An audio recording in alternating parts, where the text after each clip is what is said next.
যে রাতে এই আয়াতটি মদিনায় নাজিল হয়েছিল, সেই রাতটি পুরো বিশ্ব ব্রহ্মাণ্ডকে নাড়িয়ে দিয়েছিল। এটি ছিল কোরআনের সর্বশ্রেষ্ঠ আয়াত, আয়াতুল কুরসি। আল্লাহু লা ইলাহা ইল্লা হুয়াল হাইয়ুল কাইয়্যুম। এই আয়াতের ভেতরে এমন সব রহস্য ছিল যা শয়তান ও জিন উভয়কেই সত্য স্বীকার করতে বাধ্য করেছিল। কল্পনা করুন, একটি দরজার আড়ালে রয়েছে এক অনন্ত জগৎ, রহস্যে ভরা অদৃশ্য এক মেটাফিজিক্যাল জগৎ, আর সেই দরজার চাবি হল আয়াতুল কুরসি। এই আয়াতের ভেতরে এমন সব নিদর্শন রয়েছে যা ইসমে আজমের সাথে যুক্ত, যে নাম হাজার বছর ধরে গোপনে রয়েছে। এই আয়াত বহু আলেমের আধ্যাত্মিক দৃষ্টি খুলে দিয়েছে, তাদেরকে গভীরভাবে শারীরিক এবং আধ্যাত্মিক উভয় জগতে ভ্রমণের ক্ষমতা দিয়েছে। এখন আপনি দেখবেন কেন কালো জাদুকর, জিন ও শয়তান আয়াতুল কুরসিকে ভয় পায়, এবং আপনি জানতে পারবেন এর লুকানো রহস্যগুলো। আপনি দেখছেন ইসলামের নির্দেশনা। আমরা মেটাফিজিক্যাল জগৎ নিয়ে আমাদের সিরিজ চালিয়ে যাচ্ছি। অনুগ্রহ করে চ্যানেলটি সাবস্ক্রাইব করুন, ভিডিওটি লাইক দিন, শেয়ার করুন এবং কমেন্টের মাধ্যমে আমাদের সমর্থন করুন। যদি প্রস্তুত থাকেন তাহলে চলুন শুরু করি।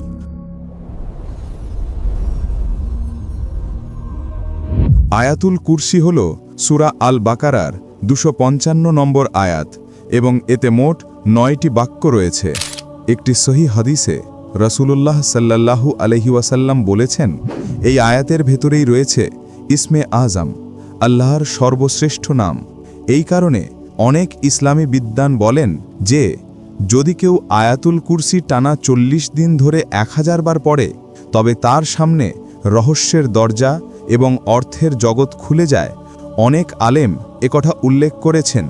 রাসূলুল্লাহ সাল্লাল্লাহু আলাইহি ওয়াসাল্লাম বলেছেন, আল্লাহর কুরসি পুরো মহাবিশ্বের চেয়েও বিশাল, যা মানুষের বোধগম্যতার বাইরে, কিন্তু আল্লাহর আরশের সঙ্গে তুলনায় কুরসি একটি বিশাল মরুভূমির মধ্যে ছুঁড়ে ফেলা ছোট একটি নাল ঘোড়ার নালের মতোই ক্ষুদ্র।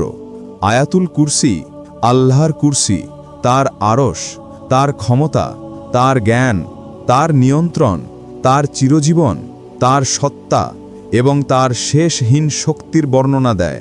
এটিকে ইসমে আজমের সবচেয়ে নিকটবর্তী আয়াত হিসেবে ধরা হয়। যদি আমরা দেখতে পেতাম অদৃশ্য জগতে আয়াতুল কুরসি পড়ার সময় কি ঘটে, তাহলে আমাদের হৃদয় কেঁপে উঠত এবং আমরা তা সহ্য করতে পারতাম না। আয়াতুল কুরসি সম্পর্কে এমন কিছু হাদিস আছে যা অন্য আয়াতগুলোর তুলনায় একে আলাদা করে তুলে ধরে। আবু হুরায়রা রাদিয়াল্লাহু আনহু বলেন, রাসূলুল্লাহ সাল্লাল্লাহু আলাইহি ওয়াসাল্লাম আমাকে সদকার খেজুরের ভাণ্ডারের দায়িত্ব দিয়েছিলেন। খেজুর কমে যাচ্ছিল, কিন্তু আমি বুঝতে পারছিলাম না কে এগুলো নিয়ে যাচ্ছে। এক রাতে আমি পাহারা দেওয়ার সিদ্ধান্ত নিলাম। হঠাৎ দেখি একটা জীব, আকারে প্রায় বড় বাচ্চার মতো। আমি তাকে সালাম দিলাম, সে সালামের জবাব দিল। আমি জিজ্ঞেস করলাম, তুমি কি জিন না মানুষ? সে বলল, আমি জিন। আমি বললাম, তোমার হাত দাও। সে হাত বাড়ালো। হাতটা ছিল কুকুরের থাপার মতো, আর লোমও ছিল কুকুরের মতো। আমি জিজ্ঞেস করলাম, জিন কি এভাবেই সৃষ্ট? সে বলল, জিনদের মধ্যে আমার চেয়ে কুৎসিত আর কেউ নেই। আমি জিজ্ঞেস করলাম, তাহলে তুমি কেন এসেছো? সে বলল, আমি অভাবী, গরিব, কঠিন পরিস্থিতিতে আছি। আমি তাকে বিশ্বাস করলাম, তাকে কিছু খাবার দিলাম এবং ছেড়ে দিলাম। সে প্রতিশ্রুতি দিল, আমি আর আসব না। সকালে রাসূলুল্লাহ সাল্লাল্লাহু আলাইহি ওয়াসাল্লামের কাছে গেলে তিনি জিজ্ঞেস করলেন, হে আবু হুরায়রা, গতরাতে যে লোকটিকে ধরেছিলে তার কি হলো? এর অর্থ নবীজি আগেই ঘটনা জেনে রেখেছিলেন। আমি সব বললাম এবং জানালাম আমি তাকে ছেড়ে দিয়েছি। নবীজি সাল্লাল্লাহু আলাইহি ওয়াসাল্লাম বললেন, সে তোমাকে মিথ্যা বলেছে, সে আজ রাতে আবার আসবে। দ্বিতীয় রাতে ঠিক নবীজি সাল্লাল্লাহু আলাইহি ওয়াসাল্লাম যেমন বলেছিলেন, জিনটি আবার এলো, আবারও চুরি করতে। আমি তাকে ধরে ফেললাম। সে অনেক অনুনয়ে বিনয় করল, শপথ করল। আমি শেষে আবার তাকে ছেড়ে দিলাম। সকালে নবীজি সাল্লাল্লাহু আলাইহি ওয়াসাল্লাম আবার বললেন, সে আবার তোমাকে মিথ্যা বলেছে, সে তৃতীয় রাতেও ফিরে আসবে। তৃতীয় রাতে জিনটি আবার এলো। আমি এবার বললাম, তুমি মিথ্যা বলছো, আজ তোমাকে আমি ছাড়ব না। তখন জিনটি বুঝল আর কোনো পথ নেই। সে বলল, যদি আমাকে ছাড়েন, আমি আপনাকে এমন একটি শক্তিশালী রহস্য জানাবো যা আপনার খুব উপকারে আসবে। আমি বললাম, বলো। সে বলল, যখন আপনি রাতে শুতে যাবেন তখন আয়াতুল কুরসি থেকে এই অংশটি পড়বেন, আল্লাহু লা ইলাহা ইল্লাহুয়াল হাইয়ুল কাইয়ুম। এটি যদি পড়েন তবে আল্লাহ একজন ফেরেশতাকে পাঠাবেন যিনি সকাল পর্যন্ত আপনার সঙ্গে পাহারা দেবেন এবং কোনো শয়তান আপনার কাছেও আসতে পারবে না। সকালে আবু হুরায়রা রাদিয়াল্লাহু আনহু যখন নবীজি সাল্লাল্লাহু আলাইহি ওয়াসাল্লামকে এ কথা বললেন, নবীজি সাল্লাল্লাহু আলাইহি ওয়াসাল্লাম বললেন, সে আজ সত্য কথা বলেছে, যদিও সে সাধারণত মিথ্যাবাদী। এটি একটি সহিহ হাদিস এবং অত্যন্ত আশ্চর্যজনক একটি ঘটনা। যে ব্যক্তি এই আয়াত পড়ে, আল্লাহ তার জন্য একজন ফেরেশতা পাঠান যিনি সকাল পর্যন্ত তাকে শারীরিক এবং আধ্যাত্মিক ক্ষতি থেকে রক্ষা করেন। এছাড়াও শয়তান তার কাছে আসতে পারে না। একটি সুরক্ষার প্রাচীর তাকে ঘিরে ফেলে। আরও একটি হাদিসে আয়াতুল কুরসির মহত্ব সম্পর্কে এসেছে। রাসূলুল্লাহ সাল্লাল্লাহু আলাইহি ওয়াসাল্লাম বলেছেন, সূরা আল বাকারার প্রতিটি আয়াত নাজিল হয়েছে ৮০ জন ফেরেশতার সঙ্গে, আর আয়াতুল কুরসি এসেছে আল্লাহর আরশের নিচ থেকে। এখন প্রশ্ন, কুরসি এবং আরশ কি? আয়াতটিতে যে কুরসি এবং আরশ উল্লেখ আছে সেগুলোর অর্থ কি? কুরসি শব্দের অর্থ হল চেয়ার বা সিংহাসন। রাসূলুল্লাহ সাল্লাল্লাহু আলাইহি ওয়াসাল্লাম কুরসিকে বুঝাতে একটি অত্যন্ত গভীর উদাহরণ দিয়েছেন। আবু দারদা রাদিয়াল্লাহু আনহু এর বর্ণনা অনুযায়ী এর অর্থ দাঁড়ায়, ৭ আসমান কুরসির তুলনায় এমন যেমন একটি ছোট আংটি বিশাল মরুভূমিতে ফেলে দেওয়া হয়, এবং একইভাবে কুরসি নিজেও আল্লাহর আরশের তুলনায় ঠিক তেমনই একটি ছোট আংটির মতো, এত বড় যে সব আসমান, সব জমিন এবং সমস্ত শারীরিক জগৎ কুরসির ভেতরে, আর সেই কুরসি আবার অবস্থিত আল্লাহর মহা আরশের মধ্যে। এটি বুঝতে চাইলে এমন কল্পনা করুন, আপনি যে ঘরে বসে আছেন এটিকে কল্পনায় বড় করতে থাকুন। ঘর, ভবন, পাড়া, শহর, দেশ, পৃথিবী, সৌরজগৎ, মিল্কি ওয়ে গ্যালাক্সি। মিল্কি ওয়েতে আছে প্রায় ৪০০ বিলিয়ন তারা। প্রতিটি তারা প্রায় আমাদের সূর্যের মতো, কেউ কেউ তার চেয়েও আরও বড়। এখন আরও বিস্তার করুন, এই মহাবিশ্বে আছে প্রায় ২ ট্রিলিয়ন গ্যালাক্সি। ২ ট্রিলিয়ন, মন কি তা ধারণ করতে পারে? এসব মিলিয়ে পুরো মহাবিশ্ব একটি বিশাল মরুভূমিতে হারিয়ে যাওয়া একটি ছোট আংটির মতো আয়াতুল কুরসিতে বর্ণিত কুরসির তুলনায়। আর সেই কুরসিও আবার আল্লাহর আরশের তুলনায় আরেকটি আংটির মতো। সুবহানাল্লাহ। তাহলে কুরসি কি? আলেমরা বলেন, কুরসি হলো শারীরিক জগতের শেষ সীমানা। এটি এমন এক বিশাল অস্তিত্ব যার মধ্যে আছে সব আসমান, সব জমিন এবং সমস্ত ভৌত জগৎ। কিন্তু এত বিশাল কুরসিও আল্লাহর আরশের সামনে কিছুই নয়। আয়াতে বলা হয়েছে, তার কুরসি আসমান ও জমিনকে পরিবেষ্টন করে আছে। এটি ভালোভাবে বুঝতে চাইলে এমন কল্পনা করুন, একটি ফুটবল নিন এবং একটি বিশাল মাঠের মাঝখানে রাখুন। তারপর কল্পনা করুন এই পুরো মাঠটি আবার একটি পুরো শহরের কেন্দ্রে রয়েছে। এভাবে আসমান ও জমিন কুরসির তুলনায় মাত্র এতটুকুই ছোট। হাসান আল বাসরি রহমতুল্লাহ আলাইহে বলেছেন, কুরসি হলো আল্লাহর জ্ঞান। তিনি কথা বলেছেন কারণ আয়াতে এসেছে, তার কুরসি আসমান ও জমিনকে পরিবেষ্টন করে আছে। অর্থাৎ যা ঘটেছে, যা ঘটবে এবং যা এই মুহূর্তে ঘটছে সবই আল্লাহর ঐশী কুরসির জ্ঞানের ভিতরে। কুরসির ভেতরে যা কিছু আছে সবই আল্লাহর আরশের অধীনে, আর আরশের নিচে যা আছে সবই পূর্ণরূপে আল্লাহর নিয়ন্ত্রণে থাকে। কুরসি আল্লাহর ভৌত জগতের উপর নিয়ন্ত্রণকে বোঝায়, পৃথিবী, নক্ষত্র, গ্রহ, গ্যালাক্সি ইত্যাদি।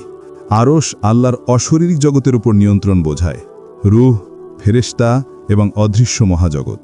হযরত আলী রাদিয়াল্লাহু আনহু বর্ণনা করেন, কুরসির প্রতিটি পা ৭ আসমান এবং ৭ জমিনের পুরো মাপের সমান দীর্ঘ, এবং কুরসিকে আরশের সামনে স্থাপন করা হয়েছে। ৪ জন ফেরেশতা কুরসিকে বহন করেন। প্রত্যেক ফেরেশতার ৪টি মুখ আছে, আর তাদের পা রয়েছে ৭ জমিনের পেছনে থাকা বিশাল পাথরের উপর। আরশ বহনকারী ফেরেশতাদের সঙ্গে কুরসি বহনকারী ফেরেশতাদের মাঝে রয়েছে ৭০টি অন্ধকারের পর্দা এবং ৭০টি আলোকের পর্দা। যদি এই পর্দাগুলো না থাকত তাহলে আরশ বহনকারী ফেরেশতাদের আলো এত প্রবল যে কুরসি বহনকারী ফেরেশতাদের জ্বালিয়ে দিত। একটা সহি হাদিসে রাসূলুল্লাহ সাল্লাল্লাহু আলাইহি ওয়াসাল্লাম বলেছেন, আল্লাহ আসমান ও জমিন সৃষ্টি করার 50,000 বছর আগে সমস্ত সৃষ্টির পরিমাণ ও পরিমাপ নির্ধারণ করে দিয়েছিলেন। সে সময় আল্লাহর আরশ ছিল পানির ওপরে। আরশ সৃষ্টি হয়েছিল ইয়াকুত নামে এক বিশেষ লাল পদার্থ দিয়ে, যা আমাদের পরিচিত স্ফটিকের মতো নয়। এর এক প্রান্ত থেকে অন্য প্রান্ত পর্যন্ত দূরত্ব 5 মিলিয়ন বছরের যাত্রাপথের সমান। এই মহাবিশ্ব নিখুঁত ভারসাম্যের উপর দাঁড়িয়ে আছে এবং এই ভারসাম্য আল্লাহর কয়্যুমিয়া অর্থাৎ তার ধারাবাহিক রক্ষণাবেক্ষণ কামতার কারণে টিকে আছে। যদি একটি ছোট সূচের মাথা থেকে প্রতি সেকেন্ডে 1 বিলিয়ন পরমাণু ঝরে পড়ে, তবুও সূচের মাথার সমস্ত পরমাণু শেষ হতে 5,000 বছর লেগে যাবে। এটি পরমাণুর বিশাল সংখ্যাকে তুলে ধরে, আর এটাই পরমাণুর ক্ষুদ্রতার উদাহরণ। একজন সৎ হৃদয়ের মানুষ যদি এই অসংখ্য পরমাণুর শৃঙ্খলা ও সামঞ্জস্য পর্যবেক্ষণ করে এবং উপলব্ধি করে যে আল্লাহ তাদের টিকিয়ে রেখেছেন, তাহলে তার হৃদয় কেঁপে উঠবে এবং সে আল্লাহর সৃষ্টিকর্মে মুগ্ধ হবে। মানুষ হল আল্লাহর নাম ও গুণাবলীর সবচেয়ে বড় এবং সবচেয়ে সুন্দর আয়না। এই অর্থে মানুষ হল মাজহারে আজম, ঐশ্বরিক প্রতিফলনের সর্বোচ্চ স্থান, এবং নকশে আজম, সৃষ্টির সর্বোচ্চ নিখুঁত নকশা। মানুষ আল্লাহর গুণাবলীর সবচেয়ে স্বচ্ছ প্রতিচ্ছবি। যদি পুরো মহাবিশ্বকে ছোট করা হতো, তা মানুষের রূপ নিত, আর যদি মানুষকে বড় করা হতো, সে মহাবিশ্বে পরিণত হতো। আল্লাহর সব নাম ও গুণ মানুষের স্বভাবের মধ্যে নকশা হিসেবে প্রকাশ পায়। আর হ্যাঁ, এটাই সেই মহারহস্য যা আয়াতুল কুরসি আমাদের সামনে তুলে ধরে আল্লাহর মহানতা, আর আমরা কার সামনে দাঁড়িয়ে আছি তা স্মরণ করিয়ে দেয়। এই মহারহস্যটি বুঝে গেলে কিভাবে একজন মানুষ পাপ করতে পারে, কিভাবে সালাত ছেড়ে দিতে পারে, কিভাবে আল্লাহর আদেশ অমান্য করতে পারে।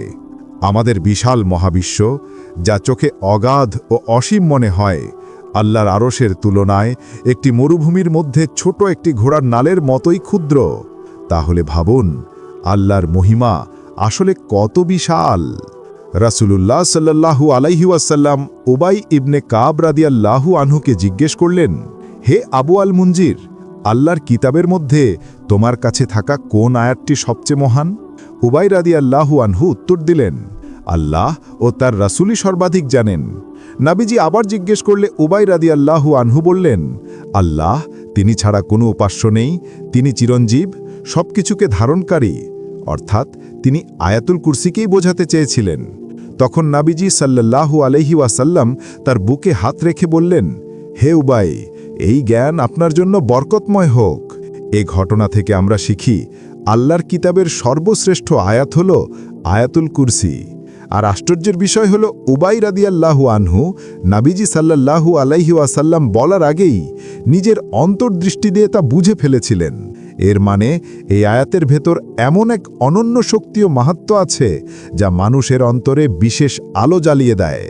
এমন আরেকটি আয়াত খুঁজে পাওয়া সত্যিই কঠিন। আরেকটি হাদিসে ইমাম নাসাই আবু উমামা রাদিয়াল্লাহু আনহুয়ের সূত্রে বর্ণনা করেন, রাসূলুল্লাহ সাল্লাল্লাহু আলাইহি ওয়াসাল্লাম বলেছেন, যে ব্যক্তি প্রত্যেক ফরজ নামাজের পরে আয়াতুল কুরসি পড়ে, তার জান্নাতে প্রবেশে কেউ বাধা হতে পারবে না, শুধুমাত্র মৃত্যু ছাড়া। অর্থাৎ আয়াতুল কুরসি একজন মুমিনের জন্য জান্নাতের দরজা পর্যন্ত পৌঁছে দেওয়ার মতো একটি মহান সুরক্ষা, রহমত ও বারকাত। এর অর্থ হল, যখন একজন মানুষ মারা যায়, তার কবরের জীবন আর কিয়ামতের হিসাব শেষে আল্লাহ তাকে জান্নাতে প্রবেশের অনুমতি দেবেন। এ থেকেই বোঝা যায়, আয়াতুল কুরসি এমন একটি আয়াত যার বরকতে বান্দা জান্নাতে পৌঁছে যায় আল্লাহর ইজাজাতে। কিন্তু প্রশ্ন হল, আয়াতুল কুরসি কিভাবে অন্য আয়াতের চেয়ে শ্রেষ্ঠ? কোরআনের সব আয়াতই আল্লাহর, সবই সত্য, সবই হেদায়েত। এই আয়াতের বিশেষত্ব হল, এটি শুরু থেকে শেষ পর্যন্ত শুধুমাত্র আল্লাহকে বর্ণনা করে। এটি আল্লাহর গুণাবলী, তার সত্তা এবং কেমন রব তিনি তা ব্যাখ্যা করে। এটাই তাওহীদের মূল সারমর্ম। এবং আমরা খুব শিগগির দেখব, এই আয়াতের ভেতরেই লুকানো আছে ইসামে আজম, আল্লাহর সর্বশ্রেষ্ঠ নাম। এখন প্রশ্ন, কিভাবে আয়াতুল কুরসি পড়লে হৃদয় আধ্যাত্মিক দৃষ্টি পেতে শুরু করে? আত্মার দিকে অগ্রসর হওয়া, দেহ ও বস্তুগত দুনিয়া থেকে দূরে সরে অর্থের জগতে প্রবেশ করার প্রথম ধাপ হল আয়াতটি বোঝা। এজন্যে আমাদের প্রথমে আয়াতুল কুরসির তাফসীরের দিকে তাকাতে হবে। চলুন বাক্য ধরে ধরে দেখি আমাদের প্রতিপালক কি বলছেন। প্রথম শব্দ আল্লাহু, সমস্ত নামের মধ্যে সর্বোচ্চ ও সর্বমহান নাম। এই আল্লাহ একটা পরমাণু সৃষ্টি করতে যতটা সহজে পারেন, একটা গ্যালাক্সি সৃষ্টি করাও তার কাছে ততটাই সহজ। একটা পিঁপড়ে সৃষ্টি করা একটা হাতি সৃষ্টি করার মতোই সহজ। তার শক্তি অসীম, তার জ্ঞান অসীম, তার রহমত অসীম। তিনি শুধু বলেন হও, আর তা হয়ে যায়। লা ইলাহা ইল্লাহু, তিনি ছাড়া কোনো উপাস্য নেই। এটি আমাদের কি শেখায়? এটি মিথ্যা সব উপাস্যকে অস্বীকার করে। মূর্তি, টাকা, পদমর্যাদা, খ্যাতি, অহংকার সব কিছুকে, অর্থাৎ ভয়, ভালোবাসা, ইবাদত, প্রার্থনা এসবের একমাত্র অধিকারী আল্লাহ। যে এটি সত্যিকারে বুঝে ফেলে সে আর কাউকে ভয় করে না, না বস, না শত্রু, না কোনো ক্ষমতাকে। মানুষ যা কিছু পায় সবই সাময়িক এবং আল্লাহর দেওয়া। সত্যিকারের শক্তি শুধু আল্লাহর। তিনি হাই, চিরজীবিত, তিনি চিরকাল বেঁচে থাকেন। আমরা সাময়িক, আমরা একদিন মারা যাব, কিন্তু তিনি কখনো মারা যান না। আমরা ছিলাম না, তবুও তিনি ছিলেন। আমরা হারিয়ে যাব, তবুও তিনি থাকবেন। তিনি কাইয়ুম, যিনি সব কিছুকে টিকিয়ে রাখেন, বহন করেন, চালান। এই মুহূর্তে আপনি যে শ্বাস নিচ্ছেন, কেন তা পাচ্ছেন? আল্লাহ দিচ্ছেন। আপনার হার্ট ধুক ধুক করছে, কে তা চালাচ্ছে? আল্লাহ। পৃথিবী ঘুরছে, কে ঘোরাচ্ছে? আল্লাহ। আল্লাহ যদি 1 সেকেন্ডের জন্য সাস্টেইনিং বন্ধ করে দিতেন, তাহলে পুরো মহাবিশ্ব ভেঙে পড়ত, সব ধ্বংস হয়ে যেত। লা তাখুজুহু সিনাতুম ওয়ালা নাউম, আল্লাহর না ঘুম পায় না ক্লান্তি আসে। এটা কেন বলা হয়েছে? কারণ আপনি ক্লান্ত হন, আপনি ঘুম ছাড়া থাকতে পারেন না। 2 দিন না ঘুমোলে আপনার শরীর মস্তিষ্ক ভেঙে পড়ে, কিন্তু আল্লাহ কখনো ক্লান্ত হন না, কখনো ঘুমান না, কখনো তন্দ্রায় ভোগেন না। মুসা আলাইহিস সালামের জাতি তাকে জিজ্ঞাসা করেছিল, আল্লাহ কি ঘুমান? মুসা আলাইহিস সালাম বিরক্ত হলেন। আল্লাহ তাকে বললেন, হে মুসা, তাদের কিছু দেখাও। তাকে বলা হলো, 2 হাতে 2টি পানি ভর্তি পাত্র ধরে রাখো, ফেলে দেবে না। মুসা আলাইহিস সালাম 1 ঘন্টা ধরে রাখলেন, 2 ঘন্টা ধরে রাখলেন। রাত হলেই তিনি ঘুমে ঢুলতে লাগলেন, হাত দুর্বল হলো এবং পাত্রগুলো পড়ে গেল। আল্লাহ বললেন, দেখলে, তুমি 2 পাত্র ধরে রাখতে পারলে না। আমি যদি ঘুমোতাম, পুরো মহাবিশ্ব ধ্বংস হয়ে যেত, আসমান জমিন ভেঙে পড়ত। এই কারণেই আয়াতে এটাকে বিশেষভাবে উল্লেখ করা হয়েছে। লাহু মা ফিস সামাওয়াতি ওয়া মা ফিল আরদ, আসমান ও জমিনে যা কিছু আছে সব তার। এই দুনিয়া আল্লাহর, এই গাছ আল্লাহর, এই দেহ আল্লাহর, এই জীবনও আল্লাহর। তার যখন ইচ্ছা এসব ফিরিয়ে নিতে পারেন। বাস্তবে কিছুই আপনার না, আপনি শুধু আমানতের রক্ষক। একদিন আপনাকে সমস্ত নিয়ামতের হিসাব দিতে হবে। তাই কখনো ভুলবেন না, আসল মালিক আল্লাহ, এবং বলুন যে আসমান ও জমিনে যা কিছু আছে সব আল্লাহর। মান জাল্লাজি ইয়াশফাউ ইনদাহু ইল্লাহ বিইজনিহি, কে আছে যে তার অনুমতি ছাড়া সুপারিশ করতে পারে? অর্থাৎ কেউ আপনাকে সাহায্য করতে পারে না যদি আল্লাহ অনুমতি না দেন। ডাক্তার আপনাকে সুস্থ করেন না, আল্লাহ সুস্থ করেন।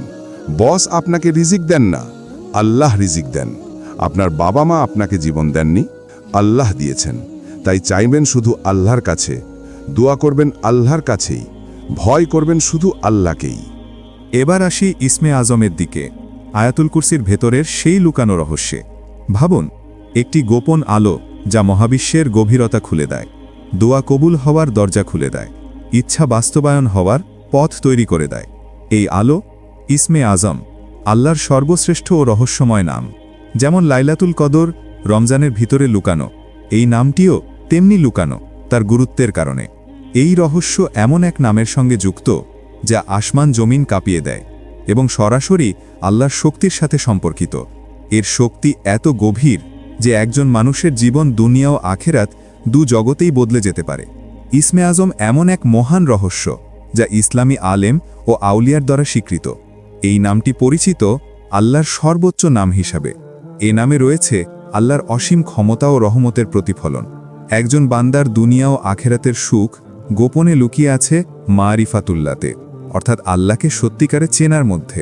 আল্লাহকে জানা মারিফাতুল্লাহ আর আল্লাহকে ভালোবাসা মুহাব্বাতুল্লাহ। আজ মানুষ অশান্ত কেন? কারণ তাদের হৃদয়ে আল্লাহর ভালোবাসার অভাব।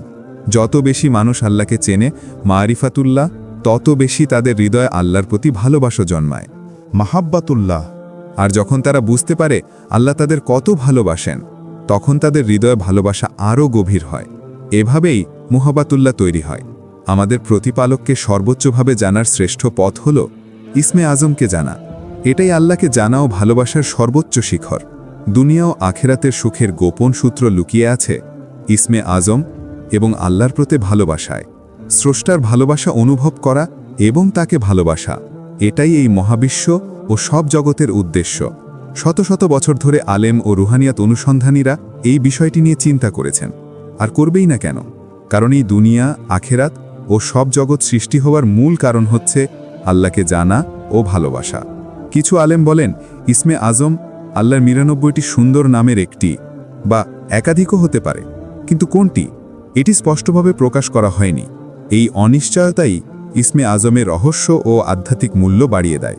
কারণ মূল্যবান জিনিস সবসময় লুকানো থাকে, যেমন লাইলাতুল কদর রমজানের মধ্যে লুকানো হিকমতের কারণে। ইসমে আজম কেবল কিছু শব্দ নয়।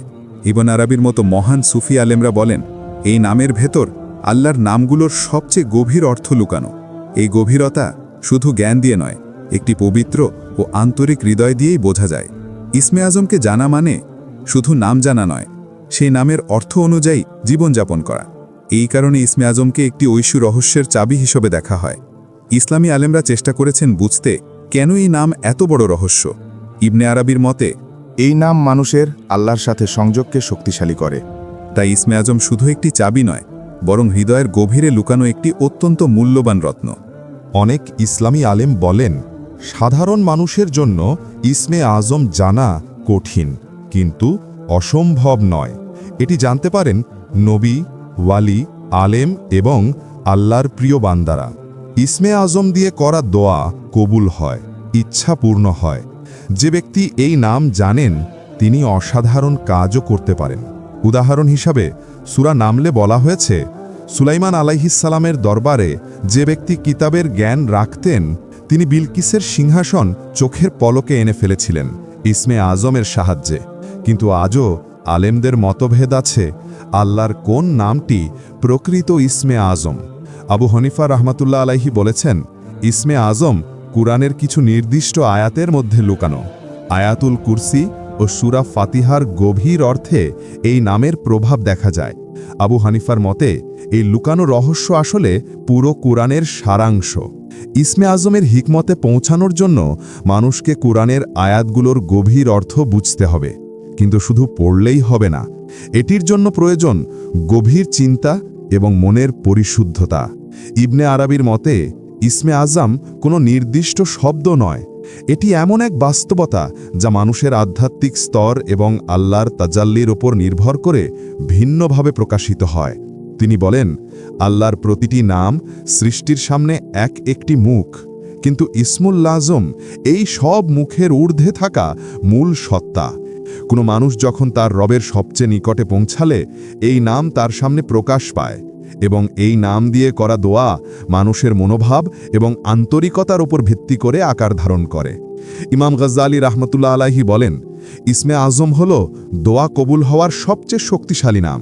কিন্তু শুধু এই নাম মুখে বললেই হবে না, মানুষকে তার নফসকে পরিশুদ্ধ করতে হবে এবং আল্লাহর কাছে সম্পূর্ণ সমর্পিত হতে হবে। গজ্জালি বলেন যদি কেউ ইসমে আজম শিখতে চায় তবে তাকে প্রথমে নিজের অন্তরকে পরিষ্কার করতে হবে, কারণ এই নামের প্রতিধ্বনি শুধু একটি পবিত্র হৃদয়ে ধ্বনিত হয়। তার রচনাগুলোতে তিনি বলেন মানুষ যখন আল্লাহর সবচেয়ে কাছে থাকে সেই মুহূর্তে ইসমে আজম একটি আলোর মতো প্রকাশিত হয়। ইসমে আজম এত গুরুত্বপূর্ণ কেন? কারণ আল্লাহর সৌন্দর্যগুলো উপলব্ধি না করলে তাকে সত্যিকারে জানা বা ভালোবাসা সম্ভব নয়। ইসমে আজম আমাদেরকে আল্লাহকে সর্বোত্তমভাবে জানতে সাহায্য করে, আর সেখান থেকেই জন্ম নেয় মারিফাতুল্লাহ, অর্থাৎ আল্লাহকে জানা। তারপর আসে মাহাব্বাতুল্লাহ, আল্লাহকে ভালোবাসা।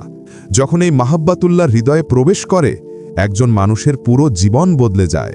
কেন? কারণ যখন কেউ প্রথমবার উপলব্ধি করে আল্লাহ তাকে কত ভালোবাসেন, তখন তার হৃদয় কেঁপে ওঠে, চোখে পানি আসে এবং ভাবতে থাকে, যাকে আমি ভালোবাসি আমাকে তার সন্তুষ্টি অর্জন করতেই হবে। মারিফাত ছাড়া ইবাদত শুধু অভ্যাসের মতো লাগে। মারিফাত ছাড়া নেক আমল শুধু সওয়াব ও জান্নাতের আশায় করা হয়। এটিও ভালো, কিন্তু যখন আরও বড় কিছু সম্ভব, শুধু জান্নাতের দাস হয়েই কেন থাকব? আল্লাহকে সন্তুষ্ট করার সর্বোত্তম পথ কোনটি? ইসলামের আলেমরা বলেন, আল্লাহর নামগুলোর মধ্যে সবচেয়ে বড় ভাগ রয়েছে রসুলুল্লাহ সাল্লাল্লাহু আলাইহি ওয়াসাল্লামের অনুসরণে। এই কারণেই কোরআন বলে, বলুন, যদি তোমরা আল্লাহকে ভালোবাসো তবে আমাকে অনুসরণ করো। তাই যত বেশি আমরা আল্লাহকে জানি, তত বেশি আমরা তাকে ভালোবাসি। আর যত বেশি আমরা তাকে ভালোবাসি, তত বেশি আমরা রসুলুল্লাহ সাল্লাল্লাহু আলাইহি ওয়াসাল্লামের মতো হতে চাই, কারণ তার জীবনই ছিল আল্লাহর নাম ও গুণাবলীর জীবন্ত প্রতিফলন। আমরা এই বিষয়গুলো নিয়ে পড়াশোনা করি ঠিক এই কারণে, যেন আমরা রাসূলুল্লাহ সাল্লাল্লাহু আলাইহি ওয়াসাল্লামের চরিত্র অনুসরণ করতে পারি। মানুষ হওয়ার সবচেয়ে মধুর ব্যাপার হলো আল্লাহর নামগুলোর ভেতরে লুকানো সৌন্দর্যের স্বাদ পাওয়া। এটি আবিষ্কার করা একজন মানুষের সবচেয়ে বড় উদ্দেশ্য হওয়া উচিত। এখন আসুন আল কাইয়ুম নামটি দেখি, যা অনেক আলেমের মতে ইসমে আজমের অংশ হতে পারে। আল্লাহ মহাবিশ্ব সৃষ্টি করেছেন এবং সব কিছু তার উপরই বিদ্যমান। সৃষ্টি টিকে থাকা ও চলা সবই তার ক্ষমতার উপর নির্ভরশীল। সূরা রহমানে বলা হয়েছে, আল্লাহ প্রতিটি মুহূর্তে কিছু না কিছু কাজে ব্যস্ত আছেন। সূরা আল বুরুজে বলা হয়েছে, তিনি যা চান, যেভাবে চান সেভাবেই করেন। সূরা আল রুমে বলা হয়েছে, তিনি যাকে চান সৃষ্টি করেন, যেভাবে চান সৃষ্টি করেন। সূরা আল ইয়াসিনে বলা হয়েছে, সমস্ত আদেশ তার হাতেই। আর সূরা আল রুমের আরেকটি আয়াতে বলা হয়েছে, আল্লাহর রহমতের নিদর্শনগুলো দেখো, তিনি কিভাবে মৃত পৃথিবীকে আবার জীবিত করে তোলেন। এ থেকে আমরা দুটি রহস্য বুঝি। এক, আল্লাহ তার সৃষ্টি শিল্পকে ভালোবাসেন, তিনি তা দেখান, গড়েন ও প্রকাশ করেন। দুই, আল্লাহ ভালোবাসেন সেই মানুষদের যারা তার সৃষ্টি চিনে নেয় এবং সেই কারণে তাকে ভালোবাসে। কাইয়ুমিয়াতের রহস্য মহাবিশ্বের রহস্যের সাথে যুক্ত। মহাবিশ্ব পাঠ করা মানে আল্লাহকে কর্মরত অবস্থায় দেখা, অর্থাৎ তিনি প্রতিটি মুহূর্তে সৃষ্টি করছেন, গড়ছেন, শিক্ষা দিচ্ছেন ও পরিচালনা করছেন। আল্লাহর এই নামগুলো সত্যিকারে বুঝতে হলে মানুষকে মহাবিশ্বের দিকে তাকাতে হবে, কারণ পুরো মহাবিশ্ব আল্লাহর নামের রঙে রঙিন। এই কারণেই কাইয়ুমিয়াতের রহস্য লুকিয়ে আছে মহাবিশ্বের রহস্যের মাঝে। অতএব আমরা যখন মহাবিশ্বের রহস্য বুঝব, তখনই বুঝতে পারব কাইয়ুম নামের রহস্য। হে আল্লাহ, তুমি কতই না রহস্য লুকিয়ে রেখেছ।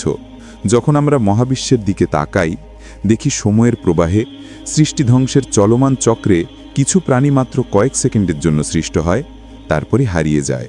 আল্লাহ কিছু সৃষ্টি করেছেন যাদের আয়ু কয়েকদিন, কারো আয়ু কয়েক ঘন্টা, আবার কারো আয়ু মাত্র কয়েক সেকেন্ড। তাহলে প্রশ্ন আসে, এটাই কি তাদের পুরো দায়িত্ব? হ্যাঁ, এটাই। কিন্তু তারপর আমাদের মনে প্রশ্ন আসে, হে আল্লাহ, এত অল্প সময়ের জীবনের জন্য এত সৃষ্টি কেন, এত পরিশ্রম কেন? আসুন এই রহস্যটি বুঝি, মহাবিশ্বের রহস্য এবং কাইয়ুম নামের রহস্য। মহাবিশ্বে সকল সৃষ্টির যে অসাধারণ যাত্রা ও আন্দোলন, তা এমন নিখুঁত ভারসাম্য, পরিমিতি ও হিকমতের সাথে পরিচালিত হয় যে অসংখ্য প্রাণী আসছে ও যাচ্ছে, তবুও ভারসাম্য কখনো নষ্ট হয় না। সারা মহাবিশ্বের দিকে তাকান, কিছু প্রাণী অন্য প্রাণীকে খায়, কিন্তু তবুও ভারসাম্য নষ্ট হয় না। মহাবিশ্ব তার সম্পূর্ণ সুষম অবস্থায় চলতে থাকে। উদাহরণ হিসেবে আপনি জানেন কি, একটি মাছির একবার ডিম ছাড়ায় কত বংশধর হতে পারে? 6 বিলিয়ন বা 600 কোটি। যদি পৃথিবীর পরিষ্কার কর্মীরা, যারা মৃত প্রাণী, লার্ভা ও বর্জ্য খেয়ে পরিষ্কার রাখে, তারা না থাকত, তাহলে প্রতি বছর শুধু মাছির লার্ভা থেকেই পৃথিবীর উপরিভাগ 10 সেন্টিমিটার করে বড় হয়ে যেত। কিন্তু এমন কি আপনি কখনো দেখেন? না, দেখেন না, কারণ সেটি হতে পারত, কিন্তু হয় না। অতএব এমন একজন আছেন যিনি এই ভারসাম্য বজায় রাখছেন। মহাবিশ্বের প্রতিটি স্থানে চলমান অবিরাম ক্রিয়া, এটা এমন সত্য যা অন্ধ মানুষও অস্বীকার করতে পারে না, যে এই সব পরিচালনা করার জন্য কারো উপস্থিতি রয়েছে। এটি বোঝায় যে একজন আছেন যিনি সব কিছু নির্দিষ্ট পরিমাপে তৈরি করছেন এবং অবিরাম সৃষ্টি করে চলেছেন। ইবনে কাসির বর্ণিত একটি রেওয়ায়াতে বলা হয়, ইসমে আজম পাওয়া যায় এই আয়াতগুলোতে। 1 ওয়া ইলাহুকুম ইলাহু ওয়াহিদুন লা ইলাহা ইল্লা হুয়ার রহমানুর রহিম। তোমাদের ইলাহ একই ইলাহ, তিনি ছাড়া আর কোনো ইলাহ নেই, তিনি পরম দয়ালু, পরম করুণাময়। সূরা বাকারা 2:163। আলিফ লাম মিম। আল্লাহু লা ইলাহা ইল্লা হুয়াল হাইয়ুল কাইয়্যুম। আলিফ লাম মিম। আল্লাহ, তিনি ছাড়া আর কোনো ইলাহ নেই, তিনি চিরঞ্জীব, সব কিছুর অভিভাবক ও ধারক। সূরা আলে ইমরান 3:1-2। মালালি মুহাম্মদ হামদি ইয়াজির, তিরমিজি, আবু দাউদ ও নাসাই থেকে বর্ণনা করেন, রাসূলুল্লাহ সাল্লাল্লাহু আলাইহি ওয়াসাল্লাম এক ব্যক্তিকে দোয়া করতে শুনলেন, হে আল্লাহ, আমি তোমার কাছে চাই, কারণ সমস্ত প্রশংসা তোমারই, তুমি ছাড়া কোনো উপাস্য নেই, তুমি মহাশক্তিশালী, আসমান জমিনের স্রষ্টা, মহিমা ও সম্মানের অধিপতি, হে চিরঞ্জীব, হে সর্বকিছু ধারণকারী। রাসূলুল্লাহ সাল্লাল্লাহু আলাইহি ওয়াসাল্লাম তখন সাহাবীদের জিজ্ঞেস করলেন, তোমরা জানো সে কোন নামে দোয়া করেছে? সাহাবীরা বললেন, আল্লাহ ও তার রাসূলই ভালো জানেন। রাসূলুল্লাহ সাল্লাল্লাহু আলাইহি ওয়াসাল্লাম বললেন, আমি শপথ করে বলছি, সে আল্লাহকে তার সর্বশ্রেষ্ঠ নাম ইসমে আজম দিয়ে ডাকেছে। যখন এই নাম ধরে ডাকা হয় আল্লাহ সাড়া দেন, এবং যখন এই নাম ধরে কিছু চাওয়া হয় আল্লাহ তা প্রদান করেন। সূরা বাকারা 2:163 এর তাফসির করতে গিয়ে মোহাম্মদ হামদি ইয়াজির বলেছেন, যদিও হুয়া একটি সর্বনাম, তবু এটি এমনভাবে ব্যবহৃত হয়েছে যেন এটি আল্লাহর সর্বশ্রেষ্ঠ নাম নির্দেশ করে, কারণ এটি সরাসরি আল্লাহর সত্তার দিকে ইঙ্গিত করে। আরও তিনি বলেন, অনেক রুহানিয়াত প্রাপ্ত আলেম হুকে ইসমে আজম হিসাবে বিবেচনা করেছেন। ইমাম আলী রাজিয়াল্লাহু আনহু এর মতে ইসমে আজমের সবচেয়ে নিকটবর্তী নামগুলো হল ফর্দ, হাই, কাইয়ুম, হাকিম, আদিল, কুদ্দুস। ইমাম আজম আবু হানিফার মতে ইসমে আজম গঠিত দুই নাম থেকে, হাকিম ও আদিল। গাউসুল আজম আব্দুল কাদের জিলানির মতে ইসমে আজম হল ইয়া হাইয়ু, আর ইমাম রাব্বানির মতে ইসমে আজম হল কাইয়ুম। আর বহু বুজুর্গ আলেম নিজেদের রুহানি অভিজ্ঞতা অনুযায়ী ভিন্ন ভিন্ন নামকে ইসমে আজম বলেছেন। আল্লাহু আকবার, আল্লাহ মহান। তিনি জানেন একটি অন্ধকার রাতে একটি কালো পাথরের ওপর একটি ক্ষুদ্র পিঁপড়া কত ধীরে হাঁটছে। তিনি জানেন মহাবিশ্বের সবচেয়ে দূরবর্তী স্থানে সবচেয়ে ছোট কণাটি কোথায় আছে, কোথায় যাবে এবং কখন যাবে, কারণ তিনি প্রতিটি কাজের স্রষ্টা। এই হলেন আল্লাহ। তিনি জানেন যা তাদের সামনে আছে এবং যা তাদের পেছনে আছে। তিনি জানেন আপনি কি করছেন, আপনি কি করবেন, আপনার অন্তরে কি আছে। আপনি যা কিছু লুকিয়ে রাখেন সবই তিনি জানেন। তাই কখনো বলবেন না যে কেউ আমাকে দেখছে না, কারণ আল্লাহ সব কিছু দেখেন ও জানেন। তারা তার জ্ঞান থেকে কিছুই জানতে পারে না যতক্ষণ না তিনি চান। আমরা যা জানি সবই আল্লাহ আমাদের শিখিয়েছেন। নিজে উদ্যোগে মানুষ কিছুই জানতে পারে না। যদি আল্লাহ না শেখাতেন সবচেয়ে বড় আলেমও অজ্ঞ হয়ে যেতেন। তার কুরসি আসমান ও জমিনকে আচ্ছাদিত করে। এটাই মহানত্বের আয়াত। এটি প্রকাশ করে সপ্তম রহস্য। আর এগুলো রক্ষা করা ও পরিচালনা করা তাকে ক্লান্ত করে না।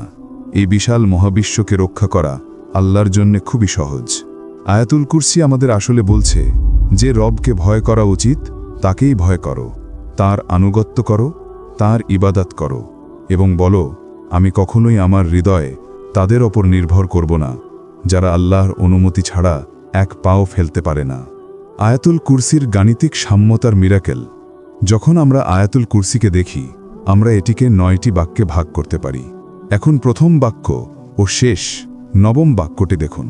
প্রথম বাক্য, আল্লাহু লা ইলাহা ইল্লা হুয়াল হাইয়ুল কাইয়ুম। আল্লাহ, তিনি ছাড়া কোনো উপাস্য নেই, তিনি চিরঞ্জীব, সবকিছুর ধারক ও রক্ষক। হাইয়ুল কাইয়ুম এর অর্থ তিনি জীবন দান করেন, তিনি জীবনের উৎস এবং তিনিই সবকিছু চালিয়ে রাখেন। নবম বাক্যটি হল ওয়াহুয়াল আলিউল আজিম, তিনি অতি উচ্চ, অতি মহান। প্রথম ও শেষ বাক্যে আল্লাহর দুটি নাম এসেছে। এই কারণে প্রথম ও শেষ বাক্য একে অপরের পরিপূরক। এটি আয়াতের এক প্রান্ত থেকে আরেক প্রান্ত পর্যন্ত দিব্য সামঞ্জস্য প্রকাশ করে। এবার দেখুন দ্বিতীয় বাক্য ও শেষ থেকে দ্বিতীয় অর্থাৎ অষ্টম বাক্যটি। দ্বিতীয় বাক্য, তাকে তন্দ্রা ও ঘুম স্পর্শ করতে পারে না। 8 নম্বর বাক্যটি হচ্ছে, আসমান ও জমিনকে রক্ষা করা তাকে ক্লান্ত করে না। এই দুই বাক্য সম্পূর্ণভাবে একে অপরের সঙ্গে মিলে যায়। দুটোই বলছে আল্লাহকে কিছু ক্লান্ত করতে পারে না, কিছু তাকে পরাভূত করতে পারে না। এখন তৃতীয় বাক্য ও শেষ থেকে তৃতীয় বা 7 নম্বর বাক্যটি দেখুন। 3 নম্বর বাক্য, যা কিছু আসমান ও জমিনে আছে সবই তার, অর্থাৎ তিনি সব কিছুর মালিক। 7 নম্বর বাক্যটি হচ্ছে, তার কুরসি আসমান ও জমিনকে পরিবেষ্টন করে, অর্থাৎ তার কুরসি সমগ্র মহাবিশ্বের উপর রাজত্ব, অধিকার ও নিয়ন্ত্রণ প্রকাশ করে। এইভাবে তৃতীয় ও 7 নম্বর বাক্য অসাধারণভাবে মিল রাখে। একটিতে বলা হচ্ছে আল্লাহ সবকিছুর মালিক, আরেকটিতে বলা হচ্ছে আল্লাহ সবকিছুর শাসক ও অধিপতি এবং সেই রাজা যিনি সবকিছুর উপর শাসন করেন। এখন চতুর্থ বাক্য এবং শেষ থেকে চতুর্থ বা 6 নম্বর বাক্যটি দেখুন। 4 নম্বর বাক্য, তার অনুমতি ছাড়া কেউ সুপারিশ করতে পারে না। 6 নম্বর বাক্য হচ্ছে, তার চাওয়ার বাইরে তারা তার জ্ঞান থেকে কিছুই আয়ত্ত করতে পারে না। দুটি বাক্যই আল্লাহর অনুমতি ও ইচ্ছার সাথে সম্পর্কিত। আল্লাহ যদি অনুমতি না দেন, কারো সুপারিশ নেই। আল্লাহ যদি ইচ্ছা না করেন, কেউ কিছুই জানতে পারে না। এভাবে চতুর্থ ও ষষ্ঠ বাক্য পরস্পরকে সুন্দরভাবে সম্পূর্ণ করে। এখন মাঝখানে একটি বাক্য থাকে, তা হল পঞ্চম বাক্য। 5 নম্বর বাক্যটি হচ্ছে, তিনি জানেন তাদের সামনে কি আছে এবং পেছনে কি আছে। এর অর্থ হল আল্লাহ জানেন তার বান্দারা কি করেছে এবং কি করবে। তিনি জানেন কারণ তিনি সর্বজ্ঞানী। তিনি সময় ও স্থানের ঊর্ধ্বে, তাই তার থেকে কিছুই গোপন থাকতে পারে না। আর একই সাথে এই বাক্য আরেকটি ইঙ্গিত দেয়, এই পঞ্চম বাক্যটি ঠিক কেন্দ্রে আছে এবং এটি দেখায় যে এর আগের 4টি বাক্য এবং পরের 4টি বাক্য নিখুঁত সামঞ্জস্যে সাজানো। এই সুন্দর সমতা বা সামঞ্জস্য কে জানে? আল্লাহ, কারণ তিনি এটি সৃষ্টি করেছেন। তিনি যেহেতু জানেন, তাই তিনি এই আকারে পূর্ণ জ্ঞানের সাথে আমাদের সাথে কথা বলেছেন। কে এমনভাবে কথা বলতে পারে? বন্ধুরা, কে এমন সৌন্দর্য, বাকপটুতা এবং নিখুঁত সামঞ্জস্য সৃষ্টি করতে পারে? আর কোনো গ্রন্থে এমন পাওয়া যায়? যখন আমরা পুরো সূরা আল বাকারা দেখি, তখন দেখি এটিও 9টি প্রধান বিষয় বিভক্ত এবং এই 9টি বিষয়ও পরস্পরের সঙ্গে 1 থেকে 9, 2 থেকে 8, 3 থেকে 7, 4 থেকে 6 হিসেবে সামঞ্জস্যপূর্ণ। ঠিক আয়াতুল কুরসির সিমেট্রির মতো এটি আরেকটি চমৎকার অলৌকিক সামঞ্জস্য। সূরা ইউসুফেও অনুরূপ কিছু দেখা যায়। এটি কোরআনের 12তম সূরা। নবী ইউসুফ আলাইসাল্লাম ছিলেন 12 ভাইয়ের একজন। যখন আমরা পুরো সূরা ইউসুফকে 12টি প্রধান বিষয় বিশ্লেষণ করি, তখন দেখি সেগুলিরও সুন্দরভাবে পরস্পরকে সম্পূর্ণ করে নিখুঁত একটি কাঠামো গঠন করে। এবার আসি পরবর্তী প্রশ্নে, আয়াতুল কুরসির ফজিলত কি এবং তার রহস্য ও শক্তি থেকে উপকার পেতে আমরা কি করব? ইসলামী আলেমরা পরামর্শ দিয়েছেন, বন্ধুরা, আয়াতুল কুরসি একটি কাগজে লিখুন অথবা ইন্টারনেট থেকে প্রিন্ট করুন, তারপর সেটি আপনার দরজায় বা ঘরের দৃষ্টিগোচর স্থানে ঝুলিয়ে রাখুন। প্রতিদিন আয়াতুল কুরসির দিকে তাকান, পড়ুন আর অর্থ নিয়ে চিন্তা করুন। আপনি দেখবেন আপনার ঘরে যে বরকত, শান্তি ও প্রশান্তি প্রবেশ করবে তা ভিন্ন মাত্রার হবে। ভ্রমণে বের হওয়ার সময় বা বাইরে যাওয়ার আগে 7 বার পড়া সুন্নাহ হিসেবে বলা হয়েছে। এই আয়াতকে আয়াতুল কুরসি বলা হয় কারণ এতে আল্লাহর কুরসি উল্লেখ আছে। গভীর অর্থ ও বিশেষ গুণাবলীর কারণে এটি বরাবরই বিশেষ মনোযোগ পেয়েছে। অনেক উৎসে বলা হয়েছে সুরক্ষা, দুয়া কবুল, রোগ মুক্তি ইত্যাদির জন্য এটি পড়া উত্তম। কোরআনের কিছু আয়াতে ইসমে আজমের প্রভাব থাকে বলে বলা হয় এবং সেই আয়াতগুলো দুয়া কবুলের ক্ষেত্রে বিশেষ ভূমিকা রাখে। তার মধ্যে একটি আয়াত আয়াতুল কুরসির মধ্যেই রয়েছে। এই বরকতময় আয়াতগুলো পড়া যায় আল্লাহর সন্তুষ্টির জন্য, দুনিয়া ও আখেরাতের কল্যাণের জন্য, দুশ্চিন্তা থেকে মুক্তির জন্য, শয়তান এবং সব ধরনের অশুভ থেকে বাঁচার জন্য, জালেম ও শত্রুর হাত থেকে সুরক্ষার জন্য, ঋণ মুক্তির জন্য, হালাল রিজিকের জন্য, কোনো গুরুত্বপূর্ণ কাজে সফলতার জন্য। এই আয়াত হল আয়াতুল কুরসির প্রথম বাক্য, আল্লাহু লা ইলাহা ইল্লা হুয়াল হাইয়ুল কাইয়ুম। আল্লাহ, তিনি ছাড়া কোনো উপাস্য নেই, তিনি চিরঞ্জীব, সর্বধারক। আজ আমরা আয়াতুল কুরসির অর্থ, জ্ঞান, রহস্য ও গভীরতা ব্যাখ্যা করেছি। আল্লাহ আমাদের সবাইকে আয়াতুল কুরসির সমুদ্রের গভীরে প্রবেশ করার তৌফিক দিন। বিশ্বাস করুন, যদি আপনি আয়াতুল কুরসি এই অর্থকে হৃদয়ে রেখে পড়েন, তাহলে ধীরে ধীরে আপনার জন্য রহস্যের দরজা খুলবে, মর্মজগতের দরজা খুলবে, শান্তির দরজা খুলবে, দুনিয়া ও আখিরাতের বরকতের দরজা খুলবে এবং আপনার হৃদয়ের বন্ধ চোখ খুলে যাবে। এবং যদি আপনি এখনও আমাদের চ্যানেলে সাবস্ক্রাইব না করে থাকেন, তাহলে সাবস্ক্রাইব করতে ভুলবেন না। ভিডিওটি লাইক ও শেয়ার করুন, আপনার বন্ধুদের পাঠান। আল্লাহ আপনাদের সবাইকে হেফাজত করুন। আমাদের চ্যানেলে আমরা 160-এরও বেশি ইসলামিক গল্প, ইসলামিক জীবন গঠন, কুরআনের উপকারী তাৎপর্য, নবীদের কাহিনী আর তাদের উম্মবদের ইতিহাস অ্যানিমেশনের মাধ্যমে তুলে ধরি। সেই সময়গুলো কেমন ছিল, তারা কি পরীক্ষার মুখোমুখি হয়েছিল। আমরা কোরআন, সুন্নাহ ও প্রামাণ্য ইসলামিক ইতিহাসের উপর ভিত্তি করে সেসব মুহূর্ত জীবন্ত করে তুলি। আমরা বিশ্বাস করি, ভুলে যাওয়া উৎস থেকে পুনরুজ্জীবিত জ্ঞান আপনার ঈমানকে শক্তিশালী করবে এবং ইসলামের খেদমতে সাহায্য করবে। আমাদের চ্যানেল শুধু ইতিহাসেই সীমাবদ্ধ নয়, আমরা ইসলাম ও বিজ্ঞানের সম্পর্কও তুলে ধরি। আমরা কোরআনের মজেজাগুলো তুলে ধরি এবং সেগুলোর আধুনিক বিশ্বের সঙ্গে সম্পর্ক ব্যাখ্যা করি ইসলামী পণ্ডিতদের ব্যাখ্যার আলোকে। এইভাবে আমরা যুক্তির মাধ্যমে ঈমানকে শক্তিশালী করার লক্ষ্য রাখি। আমরা বিনীতভাবে অনুরোধ করছি, শুধু সাবস্ক্রাইব নয়, ভিডিওগুলো শেয়ার, লাইক ও কমেন্টও করুন। এতে আমরা আরও বেশি মানুষের কাছে পৌঁছাতে পারব। আপনার সমর্থন অত্যন্ত গুরুত্বপূর্ণ। মাত্র এক ক্লিকেই আপনি এই মিশনে অবদান রাখতে পারেন। আপনি চাইলে কমেন্টে আপনার বিষয়ের প্রস্তাবও দিতে পারেন। আপনাদের প্রতিক্রিয়া আমাদের উৎসাহ দেয় এবং আমাদের চ্যানেলের ভবিষ্যৎ গঠন করতে সাহায্য করে। আল্লাহ আপনাদের সকলের প্রতি সন্তুষ্ট হন। তিনি যেন আমাদের এবং আমাদের প্রিয়জনদের একসাথে জান্নাত দান করেন। জীবন খুবই সংক্ষিপ্ত, প্রতিটি সেকেন্ড মূল্যবান। তাই ইসলামের জ্ঞান বাড়িয়ে ঈমানকে শক্তিশালী রাখাই আমাদের লক্ষ্য হওয়া উচিত। আমরা নিজেরাও প্রতিদিন 3 থেকে 4টি ইসলামিক ভিডিও বা বক্তৃতা দেখার চেষ্টা করি, যাতে আমরা ইসলামের পরিবেশের মধ্যেই থাকতে পারি। কারণ যদি আমরা সময়কে ভালো কিছুর মাধ্যমে পূর্ণ না করি, তাহলে ফাঁকা সময় গাফিলতি, অপ্রয়োজনীয় বিনোদন এবং পাপের দিকে টেনে নিয়ে যায়, যা আমাদের নামাজ এবং ঈমান থেকে দূরে সরিয়ে দেয়। এই কারণেই এ ধরনের ইসলামী চ্যানেলগুলো এত গুরুত্বপূর্ণ। আল্লাহ আপনাদের সবাইকে হেফাজত করুন। এখনই সাবস্ক্রাইব করুন এবং এসব অনুপ্রেরণামূলক গল্প মিস করবেন না।